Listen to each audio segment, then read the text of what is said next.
So the other thing I was going to be having a look at today was there has been a protest at a Manchester United versus Liverpool football game that was led to the match being suspended and rearranged.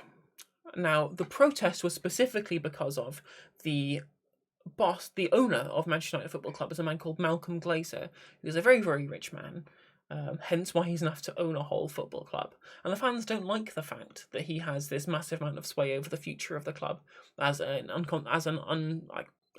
billionaire who's completely untouchable and is completely immune to any sort of consequences for any of their actions, right? When you look at, for example, what happened with the European Super League previously and the botch job nonsense that was, it was clearly a money grab by people who wanted to protect their investments. They wanted to remove competition within the sport to be able to have a very, very sure way of making money moving forward through revenue deals and advertising deals and through broadcasting deals to always stay within the Super League, right? If you're not well aware, the European Super League was this mythical idea that 15 of the top clubs within Europe would have this continuous tournament where they could never get relegated. So essentially protecting their status within Europe as competition to the Champions League, right? So that means they would always have a venue with which to monetize the existence of the football club by never being not part of the most important tournament happening in Europe, right? And this is essentially a cartel. It's just like what we see through deregulated markets under capitalism, where groups of people who want to protect their profits will remove competition from the market, either through price fixing or through monopoly or through monopsony, etc., and things like that. Because at the end of the day, corporations don't like markets. They want the uncertainty of having key buyers who buy their inputs and having key buyers who buy their outputs as well, right? They don't want to have any of that uncertainty. They want to be able to plan things so they know what's going to happen and they have regulated regular revenue streams coming through. So that's exactly what they did here. They said, okay, if we have the possibility where we can get relegated, we might lose future profits moving forward from, as I said, like broadcasting and advertising, all that kind of stuff, which would, if they're not in the highest possible competition, that means they have a possibility of not having access to those profits and that revenue moving forward. So remove the competition, and this angered fans because it's a sport and competition is one of the key parts of sport as a concept is the level of competition that's available. So the fans protested, and eventually these 15 teams all trickled and pull out of this idea as the fans protested about it. Now, what this has spilled over into is a more general movement about people who are fans of specific football clubs not being happy with the level of control that large billionaire owners have over the direction that happens within these clubs, right? And it got these tensions have been going for quite a while because the Glazers clearly don't have the future of Manchester United Football Club at their heart of like what the fans want. They're clearly just in it to be able to use it as a cash cow to generate their profit.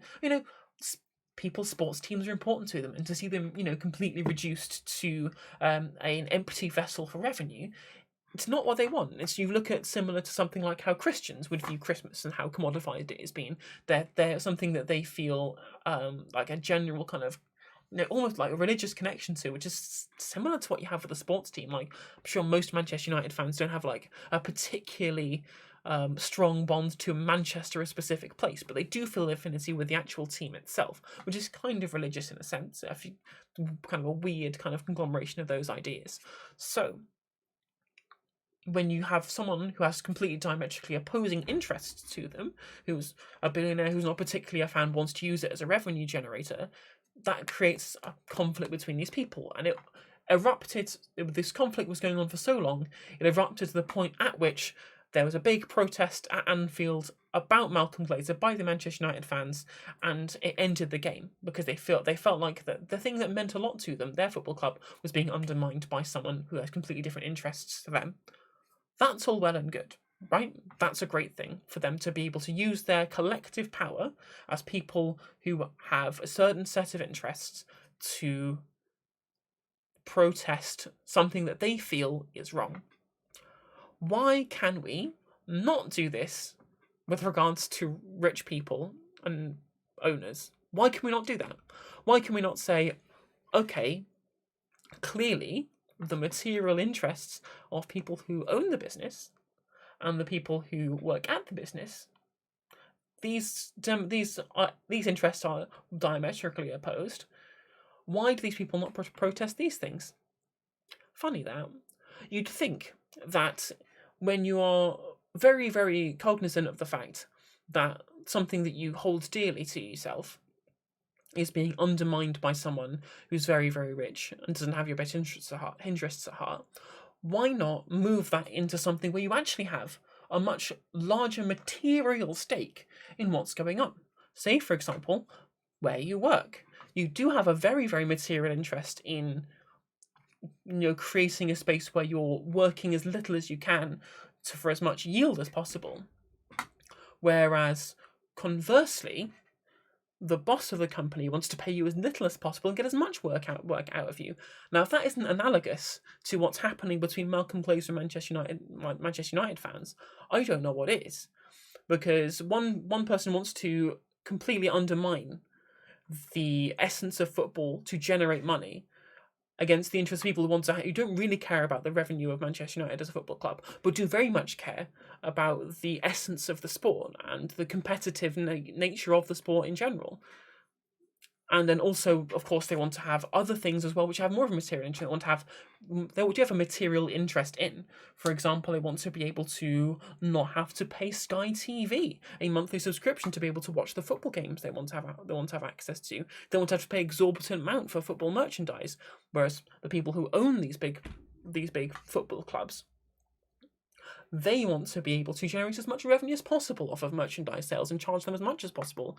And they also want to be able to sell broadcasting rights for games and things like that, will be part of a system at least that incentivizes the selling of these particular things to large backers like Sky TV, who then put up a paywall to be able to charge them. So even then, further have these different material interests. So it's very frustrating to see that we understand what's going on when something is dear to our hearts as football, that there's people at the top with lots of money who do not have any of our interests at heart. Now, turns out that happens everywhere else as well. Everywhere else in the world, under capitalism, there is a conflict between worker and owner.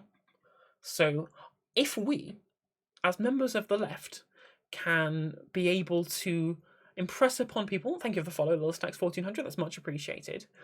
If we can impress upon these people that the issues that they're seeing within the realm of football are the very least analogous to the way in which there is a conflict of interest between, at the places that they work as members of the working class, then maybe we can build some class solidarity around that. I mean, people in Liverpool certainly would think that, because people in Liverpool are already very class conscious, because it's one of the reddest areas in the country. So maybe we can use that as an avenue with which to push socialist and more leftist sentiment moving forward. Just a thought.